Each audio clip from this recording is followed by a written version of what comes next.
ಲೈಂಗಿಕ ದೌರ್ಜನ್ಯ ಪ್ರಕರಣದಲ್ಲಿ ಪ್ರಜ್ವಲ್ ರೇವಣ್ಣಗೆ ಜೀವಾವಧಿ ಶಿಕ್ಷೆ ವಿಧಿಸಿದವರು ಇವರೇ. ಧಾರವಾಡದ ಯೋಗೇಶ್ ಗೌಡ ಪ್ರಕರಣದಲ್ಲಿ ಮಾಜಿ ಸಚಿವ ವಿನಯ್ ಕುಲಕರ್ಣಿ ಅವರನ್ನು ಅಪರಾಧಿ ಅಂತ ಹೇಳಿದ್ದು ಇವರೇ. ಮೈಸೂರಿನ ಮೂಡ ಹಗರಣಕ್ಕೆ ಸಂಬಂಧಿಸಿದಂತೆ ಸಿಎಂ ಸಿದ್ದರಾಮಯ್ಯ ವಿರುದ್ಧ ಲೋಕಾಯುಕ್ತ ತನಿಖೆಗೆ ಆದೇಶ ನೀಡಿದ್ದು ಇವರೇ. ಅಕ್ರಮ ಅದಿರು ಸಾಗಾಣಿಕೆ ಪ್ರಕರಣದಲ್ಲಿ ಕಾರವಾರದ ಶಾಸಕ ಸತೀಶ್ ಸೈಲ್ ಮತ್ತು ಇತರರಿಗೆ 7 ವರ್ಷ ಶಿಕ್ಷೆ ವಿಧಿಸಿದ್ದು ಇವರೇ. ಹಾಗಾದರೆ ಯಾರಿದು ಡೇರಿಂಗ್ ಜಡ್ಜ್ ಅಂತೀರಾ? ಹೌದು, ಅವರೇ ಜಡ್ಜ್ ಸಂತೋಷ್ ಗಜಾನನ್ ಭಟ್. ಅವರು ಕರ್ನಾಟಕದ ಜನಪ್ರತಿನಿಧಿಗಳ ವಿಶೇಷ ನ್ಯಾಯಾಲಯ ಅಂದರೆ special court for elected representative ನ್ಯಾಯಾಧೀಶರಾಗಿದ್ದಾರೆ. ರಾಜಕಾರಣಿಗಳು ಮತ್ತು ಭ್ರಷ್ಟರ ವಿರುದ್ಧ ಕಠಿಣ ತೀರ್ಪುಗಳನ್ನು ನೀಡುವ ಮೂಲಕ ಇವರು ಆಗಾಗ ಸುದ್ದಿಯಲ್ಲಿರುತ್ತಾರೆ. ಹೌದು, ಧಾರವಾಡ ಜಿಲ್ಲಾ ಪಂಚಾಯತ್ ಸದಸ್ಯರಾಗಿದ್ದ ಯೋಗೇಶ್ ಗೌಡ ಅವರ ಭೀಕರ ಕೊಲೆ ಪ್ರಕರಣದಲ್ಲಿ ಮಾಜಿ ಸಚಿವ ಮತ್ತು ಶಾಸಕ ವಿನಯ್ ಕುಲಕರ್ಣಿ ಅವರನ್ನು ಜಡ್ಜ್ ಸಂತೋಷ್ ಗಜಾನನ್ ಭಟ್ ಅವರು ಅಪರಾಧಿ ಅಂತ ತೀರ್ಪು ನೀಡಿದ್ದು ಈಗ ಎಲ್ಲರಿಗೂ ಗೊತ್ತಿರೋ ವಿಷಯ. ಜೂನ್ 16 ಧಾರವಾಡದ ಜಿಮ್ ಒಂದರಲ್ಲಿ ಯೋಗೇಶ್ ಗೌಡ ಅವರನ್ನು ಭೀಕರವಾಗಿ ಹತ್ಯೆ ಮಾಡಲಾಗಿತ್ತು. ಈ ಪ್ರಕರಣದಲ್ಲಿ ವಿನಯ್ ಕುಲಕರ್ಣಿ ಅವರ ಮೇಲೆ ಕೊಲೆಯ ಸಂಚು ರೂಪಿಸಿದ ಆರೋಪವಿತ್ತು. ಕೊಲೆ ಮಾಡಲು ಕ್ರಿಮಿನಲ್ ಪಿತೂರಿ ನಡೆಸಿದ ಆರೋಪ ಸಾಬೀತಾದ ಹಿನ್ನೆಲೆಯಲ್ಲಿ ನ್ಯಾಯಾಧೀಶರು IPC 120B ಅಂದರೆ ಕ್ರಿಮಿನಲ್ ಪಿತೂರಿ ಮತ್ತು ಸೆಕ್ಷನ್ 302 ಅಂದರೆ ಕೊಲೆ ಅಡಿಯಲ್ಲಿ ವಿನಯ್ ಕುಲಕರ್ಣಿ ಅವರನ್ನ ಅಪರಾಧಿ ಅಂತ ಘೋಷಣೆ ಮಾಡಿದ್ದರು. ಇದೇ ಪ್ರಕರಣದಲ್ಲಿ ಇತರ ಆರೋಪಿಗಳಾದಂತಹ ವಾಸುದೈ ನೈಲಕೇನಿ ಮತ್ತು ಸೋಮಶೇಖರ ಬಸಪ್ಪ ನ್ಯಾಮೇಗೌಡ ಅವರಿಗೆ ಸಂಶಯದ ಲಾಭ ನೀಡಿ ಬಿಡುಗಡೆಯನ್ನು ಕೂಡ ಮಾಡಿದ್ದಾರೆ. ಈ ಪ್ರಕರಣ ವಿಶೇಷತೆ ಏನಂದ್ರೆ, ವಿಚಾರಣೆ ವೇಳೆ ಸುಳ್ಳು ಸಾಕ್ಷಿ ನೀಡಿದ್ದ ಪೊಲೀಸ್ ಅಧಿಕಾರಿಗಳು ಸೇರಿದಂತೆ ಹಲವರ ವಿರುದ್ಧ ಪ್ರತ್ಯೇಕ ವಿಚಾರಣೆ ನಡೆಸಲು ನ್ಯಾಯಾಧೀಶರು ಆದೇಶವನ್ನು ನೀಡಿದ್ದಾರೆ. ಹೌದು ಸ್ನೇಹಿತರೆ, ಯಾಕಂದ್ರೆ ಧಾರವಾಡದ ಈ ಯೋಗೇಶ್ ಗೌಡ ಕೇಸ್ನಲ್ಲಿ ಪೊಲೀಸರು ವಿನಯ್ ಕುಲಕರ್ಣಿ ಅವರ ಜೊತೆ ನಿಂತ್ಕೊಂಡಿದ್ರು. ವಿನಯ್ ಕುಲಕರ್ಣಿ ಏನು ಹೇಳ್ತಾರೆ ಹಾಗೆ ಮಾಡ್ತಾ ಇದ್ರು. ನಿಜ ಹೇಳಬೇಕೆಂದ್ರು ಇಲ್ಲಿ ಪೊಲೀಸರು ಗುಲಾಮರ ಥರ ವರ್ತನೆ ಮಾಡ್ತಾ ಇದ್ರು. ಯಾವುದೇ ಕೇಸ್ ಬಂದರು ಅಂದರೆ ಯೋಗೇಶ್ ಗೌಡ ಅವರ ಕಡೆಯಿಂದ ಬರುವಂತಹ ಯಾವುದೇ ಕಂಪ್ಲೇಂಟನ್ನು ಹರಿದಾಕ್ತಾ ಇದ್ರು, ತಪ್ಪು ದಾರಿಯನ್ನು ತೋರಿಸ್ತಾ ಇದ್ರು, ಅಲ್ಲಿದ್ದಂತಹ ಸಾಕ್ಷಿಗಳನ್ನು ನಾಶಪಡಿಸಿದ್ರು. ನೋಡಿದ್ರ ಸ್ನೇಹಿತರೆ, ಈ ಪೊಲೀಸರೇ ಒಬ್ಬ ರಾಜಕಾರಣಿಯ ಜೊತೆ ನಿಂತು ಇಡೀ ಕೇಸನ್ನು ಹಳ್ಳ ಹಿಡಿಸಿದ್ರು ಅಂದರೆ ತಪ್ಪಾಗದು. ಹೀಗಾಗಿ ಗಜಾನನ್ ಭಟ್ ಅವರು ಇವರ ವಿರುದ್ಧ ತನಿಖೆ ಆಗಲೇಬೇಕು. ಯಾಕಂದರೆ ಇಂತಹ ಭ್ರಷ್ಟ ಪೊಲೀಸರು ಇದ್ದರೆ ನಮ್ಮ ಸಮಾಜದಲ್ಲಿ ಭಯಾನಕ ಸ್ಥಿತಿ ಉಂಟಾಗುತ್ತದೆ ಎನ್ನುವ ಸಲುವಾಗಿ ಅವರಿಗೂ ಕೂಡ ವಿಶೇಷವಾದಂತಹ ತನಿಖೆಯನ್ನು ಮಾಡಬೇಕು ಅಂತ ಈಗ ಆದೇಶವನ್ನು ಕೂಡ ಕೊಟ್ಟಿದ್ದಾರೆ. ಪ್ರಕರಣದ ವಿಚಾರಣೆ ವೇಳೆ ಪ್ರತಿಕೂಲವಾಗಿ ಅಂದರೆ ಹಾಸ್ಟೈಲ್ಗೆ ತಿರುಗಿದ ಸಾಕ್ಷಿಗಳ ವಿರುದ್ಧ ಕೂಡ ಕಾನೂನು ಕ್ರಮ ಕೈಗೊಳ್ಳಲು ಪ್ರಾಸಿಕ್ಯೂಷನ್ಗೆ ನ್ಯಾಯಾಧೀಶರು ಈಗ ಮುಕ್ತ ಅವಕಾಶವನ್ನು ಕೂಡ ನೀಡಿದ್ದಾರೆ. ರಾಜಕೀಯ ಪ್ರಭಾವಕ್ಕೆ ಮಣಿಯದೆ ಸಾಕ್ಷ್ಯಾಧಾರಗಳ ಆಧಾರ ಮೇಲೆ ಈ ಒಂದು ಐತಿಹಾಸಿಕ ತೀರ್ಪು ನೀಡುವ ಮೂಲಕ ಸಂತೋಷ್ ಗಜಾನನ್ ಭಟ್ ಅವರು ರಾಜ್ಯದ ಗಮನವನ್ನು ಸೆಳೆದಿದ್ದರು.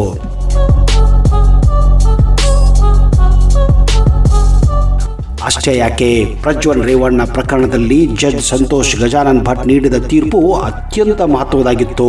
ಹಾಸನದ ಮಾಜಿ ಸಂಸದ ಪ್ರಜ್ವಲ್ ರೇವಣ್ಣ ವಿರುದ್ಧ ಲೈಂಗಿಕ ದೌರ್ಜನ್ಯ ಮತ್ತು ಅತ್ಯಾಚಾರ ಪ್ರಕರಣ ವಿಚಾರ ನಡೆಸಿದ ನ್ಯಾಯಾಧೀಶರು ಅವರಿಗೆ ಜೀವಾವಧಿ ಶಿಕ್ಷೆ ವಿಧಿಸಿ ತೀರ್ಪನ್ನು ನೀಡಿದರು. ಸಂತ್ರಸ್ತೆಯ ಮೇಲೆ ಅತ್ಯಾಚಾರ ಎಸಗಿದ್ದು ಮಾತ್ರವಲ್ಲದೆ ಆ ಕೃತ್ಯವನ್ನು ವಿಡಿಯೋ ಚಿತ್ರೀಕರಣ ಮಾಡಿದ ಆರೋಪಗಳು ನ್ಯಾಯಾಲಯದಲ್ಲಿ ಸಾಬೀತಾದ ಹಿನ್ನೆಲೆಯಲ್ಲಿ ಈ ಶಿಕ್ಷೆಯನ್ನು ನೀಡಲಾಗಿತ್ತು.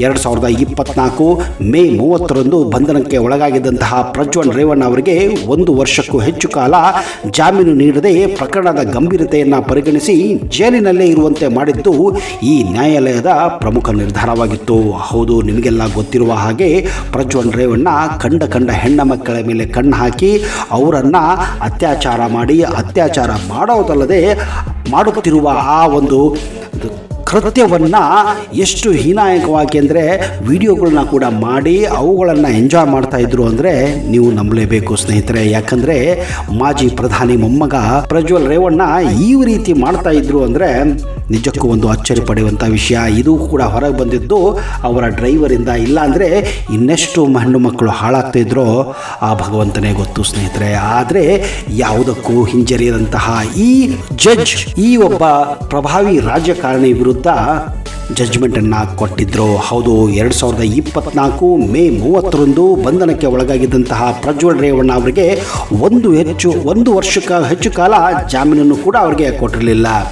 ತೀರ್ಪು ಪ್ರಕಟವಾದಾಗ ಪ್ರಜ್ವಲ್ ರೇವಣ್ಣ ನ್ಯಾಯಾಲಯದಲ್ಲೇ ಕಣ್ಣೀರನ್ನು ಹಾಕಿದರು. ಆದರೆ ನ್ಯಾಯಾಧೀಶರು ಸಂತ್ರಸ್ತ ಮಹಿಳೆಯರು ಮತ್ತು ಅವರ ಕುಟುಂಬ ಅನುಭವಿಸಿದ ನೋವನ್ನು ಪರಿಗಣಿಸಿ ಒಬ್ಬ ಮಹಿಳೆಯ ಜೀವನ ನಾಶ ಮಾಡುವುದು ಇಡೀ ಕುಟುಂಬ ನಾಶ ಮಾಡಿದಂತೆ ಎಂಬ ಅಂಶವನ್ನು ಗಮನದಲ್ಲಿಟ್ಟುಕೊಂಡು ಅವರು ಯಾರಿಗೂ ಬೆದರದೆ ಎಷ್ಟೇ ದುಡ್ಡಿನ ಆಮಿಷ ಒಟ್ಟಿದ್ರೂ ಕೂಡ ಶಿಕ್ಷೆಯನ್ನು ಪ್ರಕಟಿಸಿದ್ರು ಸ್ನೇಹಿತರೆ.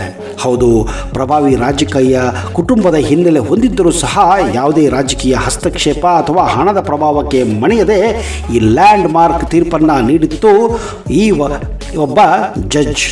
ಹೀಗಾಗಿ ಅವರ ತೀರ್ಪನ್ನು ದೊಡ್ಡ ಹಿರಿಯ ವಕೀಲರು ಕೂಡ ಶ್ಲಾಘನೆ ಮಾಡಿದ್ರು ಸ್ನೇಹಿತರೆ. ಈ ತೀರ್ಪು ಸಾರ್ವಜನಿಕ ವಲಯದಲ್ಲಿ ಮತ್ತು ಮಹಿಳಾ ವಕೀಲರ ನಡುವೆ ದೊಡ್ಡ ಮಟ್ಟದ ಮೆಚ್ಚುಗೆಯನ್ನು ಕೂಡ ಪಡೆದಿತ್ತು ಅಂದರೆ ನೀವು ನಂಬಲೇಬೇಕು. ಅಷ್ಟೇ ಯಾಕೆ, ರಾಜಕಾರಣದಲ್ಲಿ ಭಾರೀ ಸಂಚಲನ ಮೂಡಿಸಿದ್ದ ಮೈಸೂರು ನಗರಾಭಿವೃದ್ಧಿ ಪ್ರಾಧಿಕಾರ ಅಂದರೆ ಮೂಡಾ ನಿವೇಶನ ಹಂಚಿಕೆ ಹಗರಣದಲ್ಲಿ ಸಂಬಂಧಿಸಿದಂತೆ ಸಿಎಂ ಸಿದ್ದರಾಮಯ್ಯ ವಿರುದ್ಧ ಕೂಡ ಲೋಕಾಯುಕ್ತ ತನಿಖೆಗೆ ಜಡ್ಜ್ ಸಂತೋಷ್ ಗಜಾನನ್ ಭಟ್ ಆದೇಶ ನೀಡಿದರು. ಅವರು ಯಾರು ಮುಖ್ಯಮಂತ್ರಿ, ಯಾರು ಪ್ರಧಾನಮಂತ್ರಿ, ಆ ಮಂತ್ರಿ ಈ ಮಂತ್ರಿ ಅಂತ ಹೆದರದೆ, ಯಾರಿಗೂ ಕೂಡ ಕೇರ್ ಮಾಡದೆ ಅಂದರೆ ಡೋಂಟ್ ಕೇರ್ ಅನ್ನದೆ ಅವರು ಸಾಕ್ಷಿಗಳನ್ನು ನೋಡಿ ನಿಖರವಾದಂತಹ ಆದೇಶಗಳನ್ನು ಕೊಡುವುದರಲ್ಲಿ ನಿಪುಣರಾಗಿದ್ದಾರೆ. ರಾಜ್ಯಪಾಲರು ಸಿಎಂ ವಿರುದ್ಧ ಪ್ರಾಸಿಕ್ಯೂಷನ್ ನೀಡಿದ್ದ ಅನುಮತಿಯನ್ನು ಹೈಕೋರ್ಟ್ ಎತ್ತಿ ಹಿಡಿದ ಬೆನ್ನಲ್ಲೇ ಈ ವಿಶೇಷ ನ್ಯಾಯಾಲಯ ತನಿಖೆ ಆದೇಶಿಸಿತು. ಕೋರ್ಟ್ ನೀಡಿದ ಈ ಆದೇಶದ ಆಧಾರದ ಮೇಲೆ ನ್ಯಾಯಾಧೀಶರಾದಂತಹ ಸಂತೋಷ್ ಗಜಾನನ್ ಭಟ್ ಅವರು ಕಠಿಣ ಕ್ರಮವನ್ನು ಕೈಗೊಂಡಿದ್ದರು. ರಾಜ್ಯದ ಅತ್ಯುತ್ತಮ ಸಂವಿಧಾನಿಕ ಹುದ್ದೆಯಲ್ಲಿರುವ ಮುಖ್ಯಮಂತ್ರಿ ವಿರುದ್ಧವೇ ತನಿಖೆ ಆದೇಶಿಸುವ ಮೂಲಕ ಕಾನೂನಿನ ಮುಂದೆ ಯಾರು ದೊಡ್ಡವರಲ್ಲ ಮತ್ತು ಹಣ ಅಥವಾ ಅಧಿಕಾರ ಪ್ರಭಾವಕ್ಕೆ ತಾವು ಮಣಿಯುವುದಿಲ್ಲ ಎಂಬುದನ್ನು ಈ ನ್ಯಾಯಾಧೀಶರು ಸ್ಥಾಪಿತಪಡಿಸಿದರು. ಈ ಪ್ರಕರಣದಲ್ಲಿ ಭ್ರಷ್ಟಾಚಾರ ಮತ್ತು ಅಧಿಕಾರ ದುರುಪಯೋಗದ ಆರೋಪಗಳಿದ್ದವು. ಇಂತಹ ಈ ಹೈ ಪ್ರೊಫೈಲ್ ಪ್ರಕರಣವನ್ನು ನಿಭಾಯಿಸುವ ನ್ಯಾಯಾಧೀಶರು ತೋರಿದ ದಕ್ಷತೆ ಮತ್ತು ಕಾನೂನುಬದ್ಧ ನಿಲುವು ಇಡೀ ರಾಜ್ಯದ ಗಮನವನ್ನು ಸೆಳೆದಿತ್ತು. ಅಷ್ಟೇ ಯಾಕೆ, ಇಡೀ ದೇಶದ ಗಮನವನ್ನೇ ಸೆಳೆದಿತ್ತು. ಈ ಆದೇಶವು ಮುಖ್ಯಮಂತ್ರಿಗಳಿಗೆ ದೊಡ್ಡ ಮಟ್ಟದ ಕಾನೂನು ಸಂಕಟವನ್ನು ತಂದೊಡ್ಡಿತ್ತು. ಭ್ರಷ್ಟಾಚಾರ ವಿರುದ್ಧ ಹೋರಾಟದಲ್ಲಿ ಇದು ಒಂದು ಪ್ರಮುಖ ಮೈಲಿಗಲ್ಲಾಗಿ ಚರ್ಚಿಸಲ್ಪಟ್ಟಿತ್ತು. ಅಂದಹಾಗೆ ಇವರು ಬೆಂಗಳೂರಿನ ಪ್ರಧಾನ ನಗರ ಸಿವಿಲ್ ಮತ್ತು ಸೆಷನ್ ನ್ಯಾಯಾಧೀಶರಾಗಿ ಸೇವೆಯನ್ನು ಸಲ್ಲಿಸುತ್ತಿದ್ದರು. ಹಾಲಿ ಮತ್ತು ಮಾಜಿ ಸಂಸದರು ಮತ್ತು ಶಾಸಕರ ವಿರುದ್ಧ ಕ್ರಿಮಿನಲ್ ಪ್ರಕರಣಗಳನ್ನು ವಿಚಾರಣೆ ಮಾಡುವ ಈ ವಿಶೇಷ ನ್ಯಾಯಾಲಯವನ್ನು ಇವರು ಮುನ್ನಡೆಸುತ್ತಿದ್ದರು.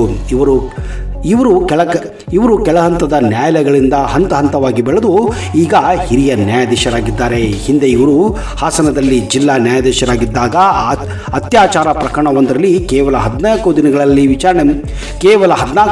ವಿಚಾರಣೆ ಮುಗಿಸಿ ಶಿಕ್ಷೆಯನ್ನು ಪ್ರಕಟಿಸಿ ದಾಖಲೆಯನ್ನು ಕೂಡ ಮಾಡಿದ್ರು ಸ್ನೇಹಿತರೆ. ಸಾಕ್ಷಿಗಳು